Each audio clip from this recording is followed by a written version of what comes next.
তো একই কথা শুধু আবৃত্তি না, যদি উপস্থাপনা করেন, কখনো মৃতদেহের পাশে দাঁড়িয়ে উপস্থাপনা করা লাগে না?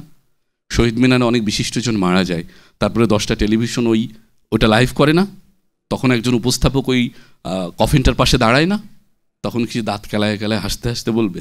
সম্ভব? এই শোকটা তো নিতে হবে, তাই না? আবার বিশিষ্ট কোনো ব্যক্তির 80তম জন্মদিন ধরেন, সেইখানে গিয়ে আমি বেদনায় শেষ হয়ে গেলাম। লোকটা মঞ্চে সুস্থ, 80 বছর বয়সে সুস্থ, গান গাচ্ছে, আবৃত্তি করছে। হ্যাঁ, আমরা কান্নাকাটি শুরু করলাম, আহা 80 বছর, কবে যেন স্যার চলে যায়, কবে যেন স্যার শেষ হয়ে যায়। মুশকিল না তাহলে? সে তো আনন্দের দিন, তো তাকে তো দিতে হবে। তো এর মধ্যে আনন্দ করতে করতে এই অধ্যাপক আবদুল্লাহ আবু সাইদের এক জন্মদিনে গেছি। তো আব্দুল নূর তুষার স্যারের 100তম জন্মদিন আমরা আরও আনন্দ চিত্তে করতে চাই। খুব মিষ্টি করে বলল, স্যার আবার এইটা কোট করছে। তো কোট করে শেষে বলে, 100 বছরও কি আমাকে 1.5 কেজি মাংসের পিণ্ডু বানাতে চাও? আমি তো আগেই মরতে চাই, সুস্থ থাকতে থাকতে। সব ফাজলেমি করবা না, সব বলবা না। তো স্যারের ওনার আবার এই মজা করে বলার অভ্যাস আছে।